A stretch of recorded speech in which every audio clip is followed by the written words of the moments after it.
السلام عليكم ورحمة الله وبركاته.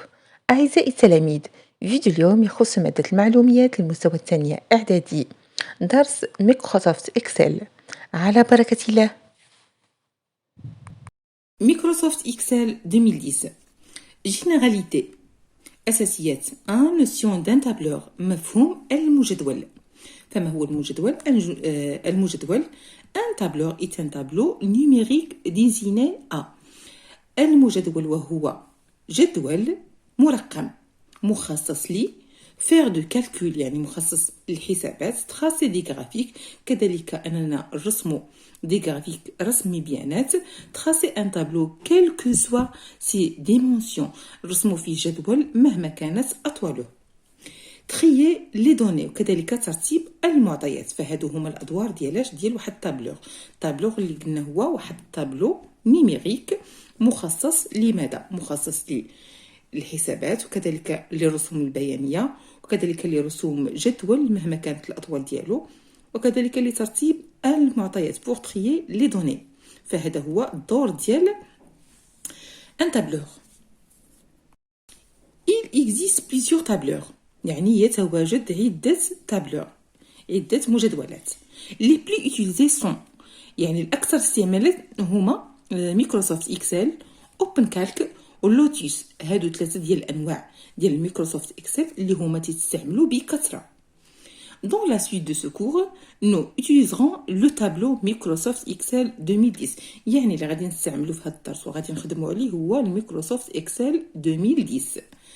Démarrage de Microsoft Excel 2010 ملي تنبغيو نخدموا هذا البروغرام هذا ولا هاد لابليكاسيون هذه شنو تنعملوا باش نخدموا الميكروسوفت اكسل 2010 شنو تنديروا اول حاجه الميثود 1 شنو تنديروا ديماغي تنكليكيو على لو بوطون ديماغي تنمشيو ديريكتومون لتو لي بروغرام تنكليكيو عليها كذلك تعطينا مايكروسوفت اوفيس كذلك تنكليكيو عليها تخرج لنا جميع لي مايكروسوفت كاين مايكروسوفت باوربوينت كاين مايكروسوفت وورد كاين مايكروسوفت اكسل فاحنا تنختاروا اللي عندكم هاد السنه هذه مايكروسوفت اكسل 2010 ربما تكون مختلفه عندكم نتوما النوع ديال هاد الاكسل ولكن المهم هو انكم تختاروا مايكروسوفت اكسل.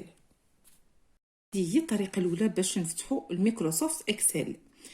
اما الطريقه الثانيه فهي تنكليكيو دوبل كليك سور سون راكورسي يعني هذيك النسخه ديالو اللي تتكون عندنا فين كاينه في البيرو تنديروا دوبل كليك وتنكليكو على البوطون دروات وصافي تنختاروا الميكروسوفت اكسل. اذا غادي نمروا لا فونيتر دو مايكروسوفت اكسل 2010 باش نشرحوها. اذا غادي نتعرفوا على المكونات ديال هاد لا فونيتر ديال مايكروسوفت اكسل شنو تيكون فيها. فبالاعلى فهاد يعني هاد لاباغ هادي شنو تيكون عندنا هادي الاولى اللي تيكون مكتوب فيها كلاسور مايكروسوفت اكسل وتيكون في الجنب ديالها كاين عندنا ريدوير اغراندير ولا كاينه فيرميتور هنا تيكون عندنا هاد لاباغ كامله تتسمى باغ دو تيتر مكتوب فيها هاد لو تيتر كلاسور وممكن اننا رونوميو شنو هي رونوميو هو نعاودو السميه ديالو نبدلوها بواحد الاسم اخر. اذا هنا تيتسمى لا باغ دو تي بالنسبه لهادو تيتسموا دي زونغل. عندنا أسفل من هاد لاباغ دو تيتر عندنا هاد لاباغ هادي اللي فيها لي نون fichier, accueil, insertion, mise en page, formule, données, révision, affichage, développeur.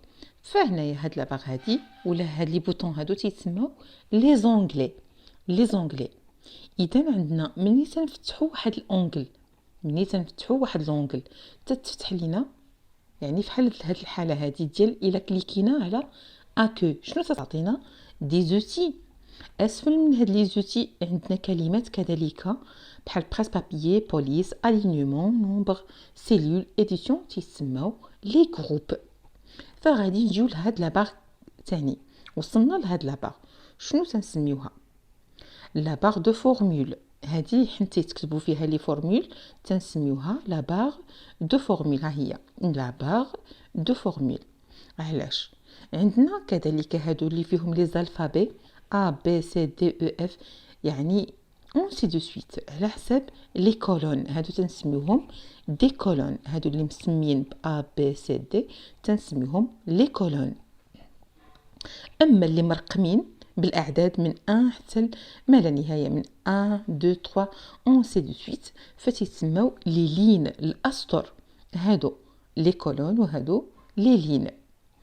اذا من تنكليكيو على واحد الكولون، تنكليكيو على واحد لا سيلول، فإلا جينا كليكينا هنايا تنسموها سيلول، كليكينا هنايا تنسميوها واحد سيلول. المهم هاديك السيلول اللي تنكليكيو عليها فحال هكا، هنايا الا كليكينا على هاد السيلول فتتسمى واحد سيلول اكتيف وتيتكتب الرقم ديالها هنا. كيفاش هذاك الرقم اللي تيتكتب؟ يعني بحال دابا هي كاينه هنا، اذا تنهبطوا الكيرسور ديالنا كاينه في بي اش من رقم مقابل ليها، نديرو بي 6 تقريبا، بي 6. هنايا عند دابا هما كليكين على هاد السيلول، هاد لا سيلول هادي فهي كاينه في A1. داكشي علاش هنايا مرقم ب A1، حيت مكليكين على هاد السيلول اللي هي في A1. داكشي علاش مكتوبه لنا في هاد لابار دو فورمول كاين عندنا A1. اذا تعرفنا، خصكم تفهموا هذا هو ديال الفونيتر ديالاش ديال مايكروسوفت اكسل اللي غادي تخدموا.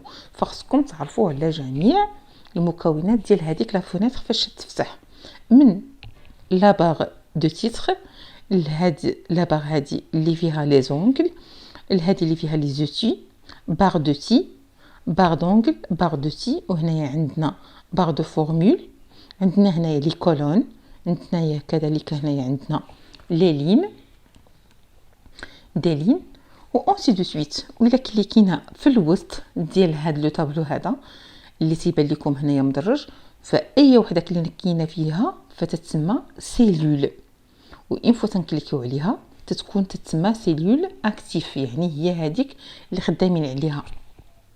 فعندنا هنايا واحد لاباغ تنطلعوا بها وتنهبطوا بها، تنطلعوا بها باش تبان الكتابه الفوقانيه، تنزلوا باش نشوفوا مازال الكتابه اللي عندنا اسفل. فهنا تنسميوها لا باغ دو ديفيلمون، لا باغ دو ديفيلمون، تنطلعوا تنهبطوا بها. هنا كيف ما قلت لكم عندنا لي لين، اما هنايا عندنا لي زونغل دو فوي ولا لا باغ دو فوي، عندنا هنايا لي زونغل دو فوي على حسب شحال عندنا من فوي هنايا. فإلا طرح عليكم سؤال شحال عندكم من فوي، فبالنسبه لهاد لا فينيتر مفتوح فيها في 1 2 3، عندنا 3 ديال لي فوي اللي مفتوحين. اذا عندنا لونغل دو فوي هما هادو. لا بار دو ديفيلمون قلت لكم هي هذه اللي تنحركوا تنطلعوها، وعندنا كذلك هنا زوم تنكبروا به وتنصغروا به الصوره. ولا بار ديتا هي الاخرانيه اللي تتكون فيها الديماراج، البوطون دو ديماري. اذا اخر بوطون تتكون عندنا بار ديتا. فهذه هي لا فونيتر ديال مايكروسوفت اكسل، تعرفتوا على جميع المكونات نتاعها. يعني عندنا هاد لا فونيتر ديال مايكروسوفت اكسل. soit le calendrier de mois en janvier suivant. عندنا le mois janvier. Le classeur Microsoft Excel échec d'activation de produit. ما علينا، هذا هو الاسم ديال الميكروسوفت المحلول ديال الكلاسور اللي محلول، هذا هو لو نون ديالو. اذا عند تذكير هذه تتسمى لا باغ دو تيتر، هنايا تيتسموا لي زونغلي. كذلك عندنا باغ دو تي، وعندنا هذه باغ دو فورمول، عندنا هادو لي كولون، عندنا هادو لي لين، باغ دو ديفيلمون، عندنا لي زونغل دو فوي، وعندنا في الاخير تتكون عندنا لا باغ ديتا، وهنايا عندنا زوم. اذا كيف ما تنقول لي شرحت لكم قبل، فهنايا غادي نشوفوا الاسئله المطروحه باش نعرفوا نجاوبوا عليهم كيفاش، امثله للاسئله اللي تيطرحوا في الامتحانات على حساب يعني هذا البروغرام ديال مايكروسوفت اكسل. La première question, combien de faits de cellules contient ce classeur? فهذا تيتسمى classeur. هاد لا فينيتر اللي محلوله تتسمى classeur. اذا قال لك combien de faits de cellules contient ce classeur. الفوي هما هادو لي فوي اللي عندنا جانفيي، فيفريي، مارس، افريل، جوان. combien de faits شحال عندنا من فوي؟ عندنا 1 2 3 4 et 5. اذا عندنا 5 فوي. هنا فين تنعرفوا العدد ديال لي فوي اللي عندنا في الكلاسور، في شاك كلاسور. سيت لو نون دو كلاسور، عطينا الاسم ديال الكلاسور. باش نعطيو الاسم ديال الكلاسور، لو نون ديال الكلاسور تنصيبوه هنايا، يعني كلاسور 1، فهنايا سميتو كلاسور 1. فهنا ما واضحش حيت هنايا الكتابه بالكحل بالاسود، وكذلك عندنا لاباغ يعني بالكولور نوار. اذا الكلاسور هنا مكتوب كلاسور 1 مايكروسوفت اكسل. اذا شنو هو الاسم ديال لو كلاسور؟ سميتو كلاسور 1. غادي نكمل الاسئله. سيت لو نوم دو في اكتيف، يعني مطلوب مني نحدد الاسم ديال هذيك الصفحه اللي هي اكتيف. بالنسبه للصفحه ولا لا في اللي هي اكتيف، هي لا في جانفيي، هي اللي خدامين عليها. اكتيف يعني هي اللي عليها تنشتغلوا، فلا في ديال جانفيي تنزلوا جانفيي. كالي لا كولون اكتيف، الكولون اللي هو اكتيف هنايا هو لو كولون. هادو هما لي كولون ا بي سي دي، لي زالفابي هما اللي تيتسموا لي كولون. اش من كولون اللي هو اكتيف؟ اذا لو كولون دي. علاش؟ حيت عندنا هنايا هذه هي لا سيلول اللي ماكتيفيه، اذا هذا هو لو كولون اكتيفي، اذا كولون دي. كالي لا لين اكتيفي؟ لا لين نشوفوا هادو لي كولون، اذا غنشوفوا لا لين عندنا هو لا لين 6. كالي لا ريفيرونس دو لا سيلول اكتيفي؟ لا ريفيرونس هو اللي تنصيبو هنايا دي 6، دي ديال الكولون و 6 ديال لي لين. يعني باش نعرفوا هذاك سميتو الريفيرونس ديال السيلول هي اكتيف، هو التقاطع ديال لي كولون مع لي لين، هو التقاطع ديال لي كولون مع لي لين. تما تنحدوا الريفيرونس ديال لا سيلول اكتيف. لا سيلول اكتيف اللي عندنا هي الريفيرونس ديالها وهو دي 6، دي 6. غادي نمروا. Quel est le contenu de la cellule active؟ يعني نطلبوا منا اننا نحدوا لو كونتوني، المحتوى ديال هذيك السيلول اللي هي اكتيفي. المحتوى ديالها هو 17، هو 17. قلنا حنايا الريفيرونس ديال لا سيلول اكتيف هو دي 6، دي ديال كولون و 6 ديال لين، يعني النقطه ديال التقاطع ديالهم وهي دي 6 هي اللي تكون تتواجد هنايا. اما لو كونتوني اللي تيكون في هذيك لا سيلول، يعني المحتوى ديال هذيك السيلول هو 17 اللي هو هذا 17. اذا هنا تنكونوا جاوبنا على هاد ليكزارسيس. كيلكو نوسيون دو باز، بعض الاساسيات. كلاسور. Microsoft Excel produit des classeurs. Un classeur permet de classer plusieurs faits de calcul. بمعنى هذاك الكلاسور هو ديك الصفحه فاش تفتح لنا لا فونيتر تنسميوها كلاسور. تكون عندنا واحد الباج اللي تفتحت في الميكروسوفت اكسل هي الاوليه تتسمى كلاسور، وممكن اننا نبدلوا ليها الاسم. ان كلاسور permet de classer plusieurs faits de calcul، يعني واحد الكلاسور، واحد الباج ديال الكلاسور فيها بليزيور، عده من الصفحات ديال لي في، عده من لي في دو كالكول، صفحات ديال تنديروا فيهم الحسابات. في دو كالكول يعني هذوك الوريقات ديال الحسابات شحال اشنا هما.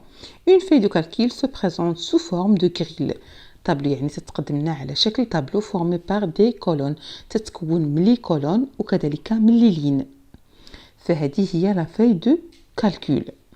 غادي نشوفوا اون في دو مايكروسوفت اكسل 2010 2010.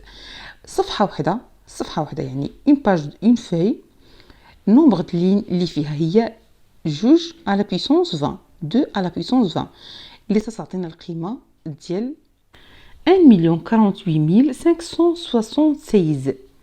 بالنسبه يعني لواحد الصفحه فيها النومبر د لين، عدد ديال الاسطر اللي فيها 2 على بويسونس 20 اللي تعطينا الذي يقدر بالقيمه ديال 1,048,576. اما عدد ديال لي كولون اللي فيها، يعني هذه صفحه واحده تنتكلموا على صفحه واحده ديال ورقه واحده ديال مايكروسوفت اكسل، شنو تيكونوا فيها؟ شحال فيها عدد ديال لي كولون؟ فيها 2 على بويسونس 14 اللي القيمه ديالو 16,384. فهذه هي القيمه ديال نفسها ديال 2 على بويسونس 14. اكزامبل دادريس دو سيلول. فهنايا عندنا دي زيكزامبل، عندنا دي 6 يعني دي تتعني لنا الكولون، 6 يعني لنا لي لين، دي 6 هنا يعني التقاطع ديال لي كولون مع لي لين تيعطونا واحد لادريسه ديال لي سيلول. كذلك هنايا اكس 8، اكس هي اللي تعنا الكولون و8 لي اذا اكس 8 تعطينا واحد السيلول اللي تتسمى واحد السيلول اكتيف وتتكون فيها واحد القيمه. اذا هادو غير فقط امثله. غادي نمروا ل 5 جيستيون دان كلاسور. كيفاش يعني تنخدموا على واحد الكلاسور؟ par défaut un classeur de Microsoft Excel contient feuilles de calcul, contient plusieurs feuilles de calcul. يعني كل كلاسور ديال مايكروسوفت اكسل باج وحده فيها العديد من les feuilles de calcul, plusieurs feuilles de calcul. Lorsqu'on clique avec le bouton de la souris, يعني lorsqu'on clique avec le bouton droite de la souris sur un angle de la feuille, on peut travailler sur elle ou bien on peut le renommer. إما عندنا الإمكانية أننا نخدمو في هذيك لافوي، وإما عندنا الإمكانية أننا نعاودوا لها الاسم، نغيروا لها الاسم. هنا أعزائي التلاميذ وصلنا إلى نهاية الفيديو، فلا تنسوا الاشتراك في القناة وكذلك الضغط على زر لايك وزر الجرس ليصلكم مني كل جديد. بالتوفيق للجميع، دمتم في رعاية الله وحفظه.